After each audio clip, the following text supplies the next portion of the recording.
कहानी की शुरुआत में हमें एयरपोर्ट दिखाया जाता है, जहां हम ब्रैड नाम के एक पायलट को देखते हैं। वो तेजी से जहाज की तरफ जा रहा होता है और साथ ही साथ वीडियो कॉल पर अपनी बेटी से बात भी कर रहा होता है। उसकी बेटी कहती है कि आज सुबह मैंने न्यूज देखी थी जिसमें बताया जा रहा था कि आप जिस एरिया में जा रहे हो वहां का मौसम बहुत ज्यादा खराब है, जिस वजह से और भी कई सारी फ्लाइट्स कैंसिल कर दी गई हैं। इसलिए आपको भी अपनी फ्लाइट कैंसिल करके घर वापस आना चाहिए। लेकिन ब्रैड मुस्कुराकर जवाब देता है कि मैं पहले भी कई बार ऐसे मौसम में सेफली जहाज उड़ा चुका हूँ, इसलिए तुम परेशान मत हो, मैं जल्द ही घर वापस आ जाऊंगा। ये सुनकर उसकी बेटी खुश हो जाती है और कॉल काट देती है। उसके बाद ब्रैड जहाज के केबिन में आकर को पायलट से मिलता है। को पायलट थोड़ा सा नर्वस था क्योंकि आज वो पहली बार फ्लाइट उड़ाने वाला था। तभी एक एयर होस्टेस आकर ब्रैड को बाहर बुलाती है, जहां एक पुलिस अफसर ब्रैड को बताता है कि इमरजेंसी की वजह से तुम्हें एक कातिल को अपने साथ ले जाना पड़ेगा, जिसका नाम टोनी है। टोनी एक बहुत ही ताकतवर और खतरनाक इंसान है जिस पर मर्डर का केस है और अब इसे जहाज के जरिए दूसरी कंट्री ले जाकर उम्र भर कैद के लिए जेल में डाला जाएगा। वो पुलिस अफसर ब्रैड से कहता है कि ये जिम्मेदारी हम तुम्हें इसलिए दे रहे हैं क्योंकि तुम एक काबिल और समझदार पायलट हो। ब्रैड मान जाता है और टोनी को सबसे लास्ट वाली सीट्स में बिठा देता है ताकि बाकी पैसेंजर्स को कोई परेशानी न हो। उसके बाद सभी पैसेंजर्स अपने सीट्स पर बैठ जाते हैं और ब्रैड जहाज के स्टाफ के पास आकर कंफर्म कर लेता है कि सभी पैसेंजर्स आ गए हैं, जिसके बाद जहाज टेक ऑफ कर लेती है। ऊंचाई पर पहुंचने के बाद ब्रैड जहाज को ऑटो पायलट पर लगाकर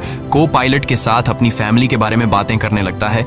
ब्रैड को पायलट को मोबाइल में अपनी बेटी की फोटो दिखाता है और कहता है कि मैं अपनी बेटी से बहुत प्यार करता हूं और हमारा इस दुनिया में एक दूसरे के अलावा और कोई भी नहीं है। दूसरी तरफ जहाज में बैठे पैसेंजर्स सफर को एंजॉय कर रहे होते हैं, लेकिन उन्हें पता नहीं था कि कुछ देर बाद उनके साथ बहुत ही बुरा होने वाला है। केबिन में बैठे दोनों पायलट्स भी खुश थे और जहाज भी नॉर्मल तरीके से फ्लाई कर रहा था, लेकिन तभी अचानक मौसम खराब हो गया और जहाज हल्के से झटके लेने लगा, जिस वजह से ब्रैड परेशान हो जाता है क्योंकि उसे कुछ ठीक नहीं लग रहा था। वो सभी मुसाफिरों को सीट बेल्ट बांधने के लिए अनाउंस करता है और रेडियो के जरिए वो कंट्रोल टावर से बात करने की कोशिश करता है, पर उसकी बात नहीं हो पाती क्योंकि मौसम खराब होने की वजह से यहाँ के सारे रेडियोज काम करना बंद कर देते हैं। तभी अचानक बिजली का तेज झटका प्लेन से आकर लगता है, जिस वजह से प्लेन जोर जोर से झटके लेने लगता है। ब्रैड पैसेंजर्स का हाल देखने के लिए केबिन से बाहर जाता है। पैसेंजर्स को देखकर ब्रैड को थोड़ा बहुत सुकून मिल जाता है क्योंकि सभी पैसेंजर्स सेफ थे, पर यहाँ अब धीरे धीरे लाइट बंद होती जा रही थी और तभी प्लेन को कई और झटके लगते हैं, जिससे ब्रैड का सिर सामने छत से टकराकर नीचे गिर जाता है और उसके माथे पर चोट लग जाती है। इस सूरत हाल को देखते हुए सभी पैसेंजर्स की हालत खराब होने लगी थी। ब्रैड जल्दी से वापस केबिन में आकर अपने साथी के साथ मिलकर प्लेन को संभालने में लग जाता है। ये उनके लिए काफी मुश्किल टाइम था। मौसम खराब होने की वजह से उन्हें आगे कुछ भी नहीं दिखाई दे रहा था। ब्रैड कहता है कि हमें प्लेन को नीचे लाना होगा क्योंकि अगर प्लेन को एक और झटका लगा तो प्लेन तबाह हो सकता है। ये लोग फौरन जहाज का अल्टीट्यूड कम करने लगते हैं और जहाज तेजी से नीचे की तरफ जाने लगता है। जहाज के अंदर मौजूद पैसेंजर्स काफी ज्यादा डरे हुए थे। तभी क्रिमिनल टोनी के साथ जो पुलिस अफसर आया होता है उसके हाथ से मोबाइल छूट जाता है। वो अपने मोबाइल फोन को उठाने के लिए अपना सीट बेल्ट खोल लेता है, जिसकी मदद करने के लिए एक एयर होस्टेस भी अपना सीट बेल्ट खोलकर आगे आती है। अब क्योंकि प्लेन तेजी से नीचे की तरफ जा रहा था, जिस वजह से उनका सीट बेल्ट खुलते ही ये दोनों तेजी से ऊपर छत से टकरा जाते हैं। ये दोनों इतनी तेजी से छत से टकराते हैं कि उनकी तुरंत मौत हो जाती है। इतने में जहाज काफी कम अल्टीट्यूड पर आ जाता है और किसी तरह करके ये दोनों पायलट जहाज को कंट्रोल कर लेते हैं। लेकिन अब जहाज में ज्यादा पावर नहीं बची होती, इसलिए ब्रैड जहाज को एयरपोर्ट तक नहीं पहुंचा सकता था, जिस वजह से ब्रैड जहाज को नीचे लाकर समंदर में क्रैश लैंड करने का सोचता है। लेकिन तभी ये दोनों कुछ दूर एक आइलैंड देख लेते हैं, जिसके बाद ब्रैड जहाज की डायरेक्शन आइलैंड की तरफ कर लेता है और आइलैंड पर लैंड करने का फैसला करता है। कई मुश्किलों के बाद ब्रैड इस आइलैंड पर मौजूद एक रोड पर फाइनली इमरजेंसी लैंड कर लेता है। लकीली इस इमरजेंसी लैंडिंग में सभी पैसेंजर्स सही सलामत होते हैं और किसी को भी चोट नहीं आती। तभी जहाज में पीछे शॉर्ट सर्किट होता है, जिससे देखकर ब्रैड खुश हो जाता है क्योंकि जहाज में अभी भी थोड़ी बहुत बिजली बची हुई थी। सभी पैसेंजर्स के जहाज से उतरने के बाद एक एयर होस्टेस कैप्टन ब्रैड को बताती है कि क्रिमिनल टोनी को ले जाने वाला पुलिस अफसर मारा गया है और एक एयर होस्टेस भी मारी गई है। ये सुनकर ब्रैड बहुत ज्यादा मायूस हो जाता है। दूसरी तरफ एयरलाइन कंपनी का मालिक देखता है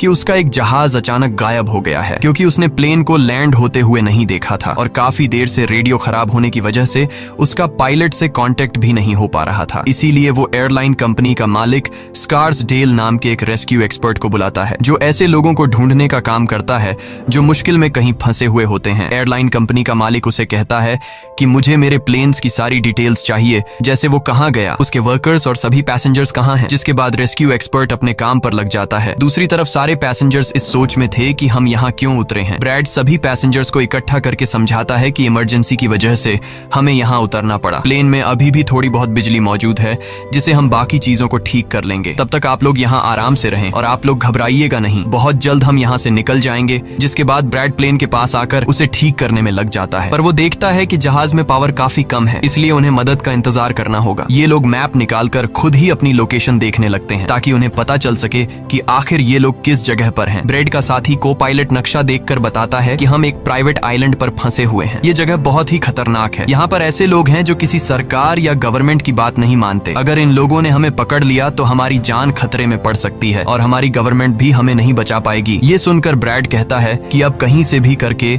हमें अपनी रेस्क्यू टीम को यहाँ पर बुलाना ही होगा ताकि वो आकर हम सबको बचा ले, क्योंकि यही एक रास्ता है यहाँ से निकलने का। जिसके बाद ये दोनों मदद बुलाने के लिए रेडियो ठीक करने लगते हैं, लेकिन आसमानी बिजली के टकराने से रेडियो बिल्कुल खराब हो चुका था। अब ब्रैड सभी पैसेंजर्स के पास आकर उन्हें बताता है कि किसी खराबी की वजह से रेडियो काम नहीं कर रहा, लेकिन आप सब परेशान मत हो। ब्रैड उन्हें तसल्ली देता है कि हम आइलैंड के दूसरी साइड पर जाकर रेडियो को ढूंढेंगे और कंट्रोल टावर को अपनी लोकेशन बताकर रेस्क्यू टीम को यहाँ पर भेजने के लिए कहेंगे, जो आकर आप सब लोगों को बचा लेंगे। और यहाँ ब्रैड एक बहुत बड़ा कदम उठाता है। वो कहता है कि मेरे साथ टोनी जाएगा। ये कहकर वो टोनी की हथकड़ी खोल देता है। यहाँ ब्रैड जहाज के कोपायलट से कहता है कि तुम जहाज की पावर को रिपेयर करने के काम पर लग जाओ। मैं जल्द ही किसी भी कॉन्टैक्ट के जरिए रेस्क्यू टीम को यहाँ तक लाने की कोशिश करूंगा। जिसके बाद टोनी और ब्रैड रेडियो ढूंढने के लिए जंगल की तरफ निकल पड़ते हैं। रास्ते में टोनी ब्रैड को उस पर भरोसा करने के लिए थैंक्स कहता है। अब हम इस आइलैंड पर रहने वाले आतंकवादी ग्रुप को देखते हैं, जिनके पास एक आदमी दौड़ कर आता है और वो आदमी उस ग्रुप के लीडर को बताता है कि यहाँ आइलैंड पर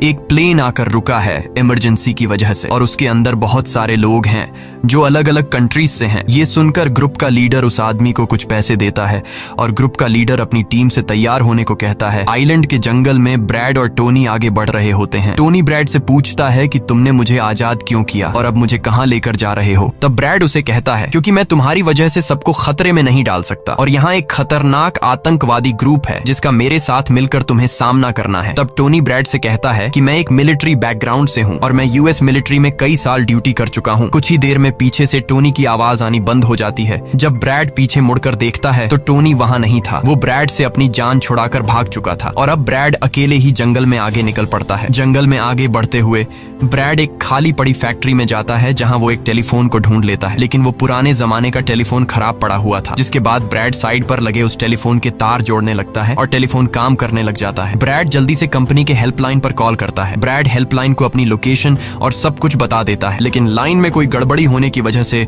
सामने वाले इंसान तक उसकी आवाज ठीक से नहीं पहुंच रही होती, जिस वजह से हेल्पलाइन वाले ब्रैड की कॉल काट लेते हैं। तब ब्रैड को एक आइडिया आता है। वो अपनी बेटी को कॉल करता है और उसे अपनी लोकेशन और बाकी सारी चीजें एक पेपर पर लिखकर उसके ऑफिस तक पहुंचाने को कहता है। तभी बातचीत के दौरान पीछे से एक आदमी आकर ब्रैड पर हमला कर देता है, लेकिन ब्रैड उसे काफी मुश्किल से काबू कर लेता है और उस आदमी को मार मार कर बेहोश कर देता है। तभी ब्रैड को महसूस होता है कि एक और आदमी इस कमरे में आ रहा है, इसीलिए जल्दी से वो छिप जाता है। पर वो आदमी कोई और नहीं बल्कि टोनी था, जिसने बहुत सारे गुंडों को मारकर उनके हथियार ले लिए थे। और वो ब्रैड को आवाज देता है कि डरो मत, बाहर निकलो। फिर जब ब्रैड सामने आता है तो टोनी ब्रैड को एक बंदूक पकड़ा देता है उसकी हिफाजत के लिए। उसके बाद ये दोनों जब फैक्ट्री के नीचे वाले फ्लोर में आते हैं तो यहाँ उन्हें एक कैमरा मिलता है, कैमरा की रिकॉर्डिंग और वहाँ पड़े पासपोर्ट से इन्हें पता चलता है कि इस आइलैंड पर रहने वाले आतंकवादी लोगों को किडनैप करके उनकी फैमिली से काफी बड़ी रकम की डिमांड करते हैं। और जब किडनैप किए हुए बंदे की फैमिली की तरफ से उन्हें पैसे मिल भी जाते हैं तब भी ये लोग उसे छोड़ने के बजाय मार देते हैं। ये देखकर ब्रैड समझ जाता है कि हमारे पैसेंजर्स भी खतरे में हैं। जिसके बाद ये दोनों बाहर निकलते हैं और सामने उन्हें एक गाड़ी दिखाई देती है। ये गाड़ी उस आतंकवादी की थी जो कुछ देर पहले ब्रैड के हाथों मारा गया। अब ये दोनों बाहर खड़ी गाड़ी में बैठ जाते हैं और अपने पैसेंजर्स की तरफ जाने लगते हैं। उधर सभी पैसेंजर्स ब्रैड के इंतजार में बैठे हुए होते हैं कि ब्रैड जल्द ही उनके लिए मदद लेकर आ जाएगा। तभी उन्हें किसी गाड़ी की आवाज आती है। गाड़ी की आवाज सुनकर ये लोग खुश हो जाते हैं और ये लोग समझते हैं कि ब्रैड उनके लिए रेस्क्यू टीम बुला लिया है। लेकिन ये रेस्क्यू टीम नहीं बल्कि इस आइलैंड पर रहने वाले आतंकवादी थे। वो लोग गोलियां चलाकर सभी पैसेंजर्स पैसेंजर्स को डराने लगते हैं। उन गोलियों की आवाज ब्रैड और टोनी ने भी सुन ली थी, जिसके बाद ये लोग कार की स्पीड बढ़ाकर जल्दी से प्लेन तक पहुंचने की कोशिश करते हैं। आतंकवादी ग्रुप का लीडर एयर होस्टेस से सभी यात्रियों की लिस्ट मांगता है। डर के मारे जल्दी से एयर होस्टेस उसे लिस्ट ला कर दे देती है। फिर गैंग का एक आदमी को पायलट से पूछता है कि तुम्हारा सीनियर पायलट कहाँ पर है, जिस पर को पायलट बताता है कि किसी काम से वो जंगल में गया था पर अभी तक वापस नहीं आया। तभी वहां पर ब्रैड और टोनी भी पहुंच जाते हैं, लेकिन ये दोनों चुपके से दूर से इन लोगों को देख रहे होते हैं। इसी दौरान एक औरत वहां से भागने की कोशिश करती है, पर वो लोग गोली चलाकर उसे मार देते हैं। ये देखकर ब्रैड उनकी मदद करने के लिए जाता है, पर टोनी उसे रोक लेता है और टोनी कहता है कि तुम शांत रहो, अभी जाना ठीक नहीं। गैंग का लीडर सभी पैसेंजर्स को एक बस में बैठा लेता है और गैंग का लीडर अपने 2 साथियों को वहीं छोड़कर उनसे कहता है कि जाओ, जहाज के अंदर जो भी कीमती सामान है उसे ले आओ। जिसके बाद ये लोग सभी पैसेंजर्स को अपने अड्डे पर ले जाने लगते हैं। गैंग के जाने के बाद ब्रेड टोनी पर गुस्सा करने लगता है कि वो लोग हमारे पैसेंजर्स को ले गए और तुमने मुझे जाने ही नहीं दिया। जिस पर टोनी उसे समझाता है कि वो लोग काफी ज्यादा थे, अगर तुम चले भी जाते तो इतनी बड़ी आर्मी से अकेले नहीं लड़ पाते। अब ये दोनों प्लेन की तरफ बढ़ने लगते हैं और उन दोनों गुंडों को पकड़ लेते हैं जो प्लेन से कीमती सामान चुरा रहे थे। ब्रेड गन पॉइंट पर उनसे पूछता है कि तुम्हारा लीडर पैसेंजर्स को कहां पर लेकर गया होगा, जिस पर वो बताता है कि यहाँ से कुछ दूर हमारा एक अड्डा है और वो सब वहीं गए होंगे। दूसरी तरफ ब्रेड की बेटी रेस्क्यू एक्सपर्ट के पास ब्रेड का लिखवाया हुआ पेपर दे देती है, जिस पर प्लेन का लोकेशन और सारी जानकारी लिखी गई होती है। रेस्क्यू एक्सपर्ट सैटेलाइट की मदद से प्लेन की लोकेशन का पता लगा लेता है। उन्हें पता चल जाता है कि प्लेन एक आइलैंड पर फंसा हुआ है और उन्हें ये भी पता चल जाता है कि इस आइलैंड पर एक खतरनाक आतंकवादी ग्रुप है। इसके बाद वो रेस्क्यू ऑफिसर अपनी एक प्राइवेट आर्मी के कैप्टन को कॉल करता है और उसे ये सारी सिचुएशन समझाकर उस आइलैंड पर जाने को कहता है। प्राइवेट आर्मी का कैप्टन मान जाता है और अपने साथियों के साथ एक पैसों का भरा हुआ बैग और कई सारे वेपन्स के बैग गाड़ी में लोड करके उस आइलैंड पर जाने के लिए रेडी हो जाते हैं। दूसरी तरफ ब्रेड देखता है कि उन आतंकवादियों के ले जाने से पहले जहाज के को पायलट ने जहाज का पावर सिस्टम रिपेयर कर लिया था और ब्रेड देखता है कि जहाज में पावर वापस आ गई है, जिसे देखकर वो बहुत खुश हो जाता है। अब ब्रेड आने वाले प्राइवेट आर्मी टीम के लिए अपनी यूनिफॉर्म पर एक मैसेज लिखकर छोड़ देता है और टोनी के साथ उस जगह पर निकल पड़ता है जहां गैंग वाले प्लेन के सभी पैसेंजर्स ले गए थे। जंगल के रास्ते से होते हुए ये दोनों उन आतंकवादियों के अड्डे पर पहुंच जाते हैं और ये दोनों गाड़ी से निकलकर चुपके से उस जगह में घुस जाते हैं जहां वो सारे गुंडे पैसेंजर्स को डराकर उनकी वीडियोस बना रहे थे, ताकि ये वीडियोस इनकी फैमिली को भेजकर उनसे पैसे वसूल सकें। दूसरी तरफ रेस्क्यू एक्सपर्ट की तरफ से भेजी गई प्राइवेट टीम भी प्लेन के पास पहुंच जाती है, पर उन्हें वहां जब कोई नहीं मिलता तो टीम का लीडर प्लेन के अंदर जाकर चेक करता है, जहां उन्हें 2 लोगों की लाशें मिलती हैं। ये वो 2 लोग थे जिन्हें गैंग के लीडर ने प्लेन में से सारा कीमती सामान चुराने का कहा था, लेकिन ब्रेड ने उन दोनों को मार दिया। प्राइवेट टीम के कैप्टन को ब्रेड का छोड़ा हुआ मैसेज भी मिलता है, जो उस आतंकवादी गैंग के अड्डे तक आने का रास्ता था। आतंकवादियों के अड्डे पर टोनी और ब्रेड चुपके से उन पर नजर रखे हुए थे और जैसे ही उन्हें मौका मिलता है ये दोनों चुपके से पीछे से आकर 2 आतंकवादियों को मार देते हैं। फिर ये दोनों चुपके से आगे बढ़ते हैं और एक कमरे के बाहर जा पहुंचते हैं। इस कमरे के अंदर सभी पैसेंजर्स को कैद करके रखा गया था। अब ब्रेड इन लोगों को छुड़ाना तो चाहता था, पर वहां बहुत सारे गार्ड्स पहरा दे रहे थे और ब्रेड के पास दरवाजे का ताला खोलने की चाबी भी नहीं थी। इसके बाद ये दोनों एक एक करके उन गार्ड्स को मार गिराते हैं और टोनी तो हथौड़ा उठाकर कई सारे गार्ड्स को हथौड़े से मार देता है। यहाँ ब्रेड एक गार्ड से चाबी लेकर उन पैसेंजर्स को कमरे से आजाद कर देता है। वो उनसे कहता है कि जल्दी से उसी बस में बैठ जाओ जिसमें तुम सबको आतंकवादियों ने यहाँ लाया था, और वो सभी जल्दी से उस बस में जाकर बैठ जाते हैं। तभी टोनी ब्रेड के पास आकर बताता है कि यहाँ से गाड़ी के जरिए बाहर निकलने का सिर्फ एक ही रास्ता है, मगर वहाँ कई सारे गुंडे बंदूक लिए खड़े हैं जो हमें देखते ही हम पर गोलियां बरसाना शुरू कर देंगे। जब ब्रेड पैसेंजर्स की तरफ देखता है तो वो सभी बहुत ज्यादा डरे हुए होते हैं। अब यहाँ ब्रेड अपनी जान को खतरे में डालते हुए एक फैसला करता है और टोनी से कहता है कि मैं वहां पर मौजूद सभी आतंकवादियों का ध्यान भटकाऊंगा और तुम मौके का फायदा उठाते हुए सभी पैसेंजर्स को यहाँ से ले जाना। अब पहले तो टोनी ब्रेड को ऐसा करने से मना करता है। वो कहता है कि ऐसा करने से वो लोग तुम्हें मार देंगे, लेकिन ब्रेड कहता है कि इसके अलावा हमारे पास और कोई दूसरा रास्ता नहीं है। ये सुनकर टोनी मान जाता है। ब्रेड वहां से निकलकर आतंकवादियों के पास आता है। वहां ब्रेड गैंग के लीडर से बात करता है कि मैंने हेल्प के लिए इन्फॉर्म कर दिया है, जल्द ही यहाँ पर रेस्क्यू टीम आ जाएगी,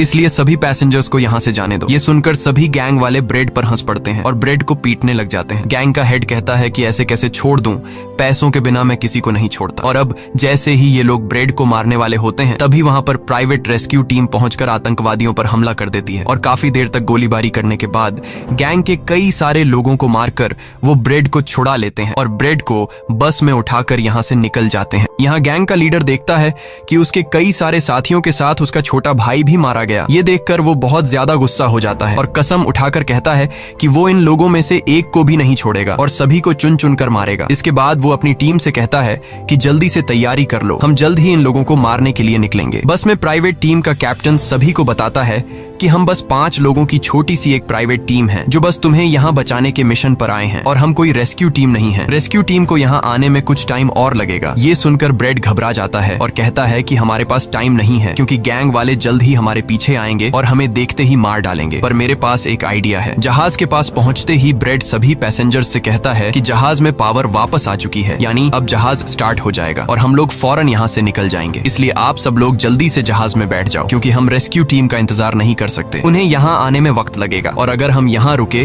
तो उन आतंकवादियों के हाथों मारे जाएंगे। ये सुनकर सारे लोग प्लेन में बैठ जाते हैं जबकि ब्रेड प्लेन की तमाम चेकिंग करने में लग जाता है और प्राइवेट टीम के लोग पहले से आने वाले खतरे के लिए तैयार बैठ जाते हैं। तभी अचानक वो आतंकवादी ग्रुप आकर उन पर हमला कर देता है जिन्हें देखकर प्राइवेट टीम उन्हें रोकने में लग जाती है और यहाँ दोनों तरफ से काफी गोलीबारी होती है। पर इस प्राइवेट टीम के पास काफी अच्छी गन्स थी जिस वजह से वो बहुत सारे गुंडों को मार देते हैं। ब्रेड जल्दी से प्राइवेट टीम के लीडर को बताता है कि मैं अगले 5 मिनट बाद जहाज को स्टार्ट करने वाला हूँ और तुम सब भी जल्दी से जहाज में चढ़ जाना। इसके बाद ब्रेड टोनी के पास जाता है और उसका शुक्रिया अदा करता है कि तुमने मेरे इतने मुश्किल वक्त में साथ दिया। ब्रेड खुद को गोलियों से बचाते हुए अंदर जहाज में आकर अपने केबिन में बैठ जाता है और अपने साथी को पायलट के साथ मिलकर प्लेन को स्टार्ट करने में लग जाता है। उधर टोनी के पास गोलियां खत्म हो जाती हैं और जब वो बुलेट्स ढूंढने के लिए प्राइवेट टीम का बैग चेक करता है तो उसे वहां पैसों से भरा हुआ एक बैग मिलता है। लेकिन इस वक्त टोनी पैसों को छोड़कर दूसरी बैग से गोलियां निकालकर दोबारा आतंकवादियों से लड़ने लगता है। यहाँ तब तक ब्रेड भी प्लेन को राइट साइड पर घुमा देता है। अब प्राइवेट टीम के सोल्जर्स भी एक एक करके जहाज में चढ़ने लगते हैं और टोनी उन्हें कवर फायर देता है। पावर आने की वजह से रेडियो भी काम करने लग जाता है। अब ब्रेड को प्लेन कंपनी का मालिक बताता है कि मैं तुम्हें कोई सुरक्षित जगह बता दूंगा जहां तुम जा सकते हो। अब सभी लोग जहाज में चढ़ जाते हैं पर टोनी नहीं चढ़ता। वो पैसों से भरा बैग लेकर वहां से भागने लगता है क्योंकि अगर वो इनके साथ प्लेन में वापस गया तो पुलिस वाले उसे फिर से पकड़कर जेल में डाल देंगे। गैंग का लीडर अपने साथियों को मरता हुआ देखकर गुस्से से पागल हो जाता है। वो प्लेन के सामने रॉकेट लॉन्चर लाकर उन्हें एक ही झटके में उड़ाने का सोचता है लेकिन सही टाइम पर टोनी उसे देख लेता है। अब टोनी जल्दी से बंदूक उठाकर उसे शूट करके मार देता है और सभी लोगों की जान बचा लेता है। ये देखकर ब्रेड टोनी के इस काम से बहुत खुश हो जाता है और ब्रेड अपनी पूरी ताकत लगाकर प्लेन उड़ाने में कामयाब हो ही जाता है। ये देखकर टोनी सभी पैसेंजर्स और ब्रेड के लिए खुश होता है और पैसों का भरा हुआ बैग लेकर जंगल की तरफ भाग जाता है। ब्रेड जहाज को इस आइलैंड से दूर ले जाता है और जहाज का मालिक उसे एक एयरपोर्ट के बारे में बताता है जहां ये लोग जा सकते थे जो अब इनके काफी करीब था। ब्रेड एयरलाइन कंपनी के मालिक की बताई हुई जगह की तरफ जहाज को ले जाता है लेकिन तभी एक बार फिर जहाज के इंजन में आग लग जाती है और जहाज तबाह होने लगता है। इसलिए ब्रेड दोबारा से इमरजेंसी वार्निंग ऑन करता है और धीरे धीरे जहाज को नीचे रनवे पर लाने की कोशिश करता है। फाइनली बड़ी मुश्किल के बाद ब्रेड जहाज को रनवे पर उतार देता है और सब लोगों की जान बच जाती है। ब्रेड और उसका साथी को पायलट काफी खुश हो जाते हैं। उधर प्लेन कंपनी का मालिक और उसकी टीम भी बेहद खुश थी। अब ब्रेड पैसेंजर्स का हाल देखने के लिए पीछे जाता है तो वो देखता है कि सभी पैसेंजर्स सेफ हैं और ये देखकर उसके दिल को सुकून मिल जाता है। वहाँ खड़े सभी पैसेंजर्स ब्रेड के लिए तालियां बजाने लगते हैं और ब्रेड का शुक्रिया अदा करते हैं। कुछ ही देर में वहाँ उनके लिए रेस्क्यू टीम भी आ जाती है जिसे देखकर सभी पैसेंजर्स खुश हो जाते हैं। यहाँ ब्रेड सभी पैसेंजर्स को रेस्क्यू टीम के साथ भेज देता है और कैप्टन फाइनली सुकून की सांस लेते हुए जहाज की सीढ़ियों पर बैठकर अपनी बेटी से कॉल पर बात करता है। इसी के साथ ये कहानी खत्म हो जाती है। अगर आपको वीडियो अच्छी लगी हो तो हमारे चैनल को सब्सक्राइब और वीडियो को लाइक जरूर कीजिएगा।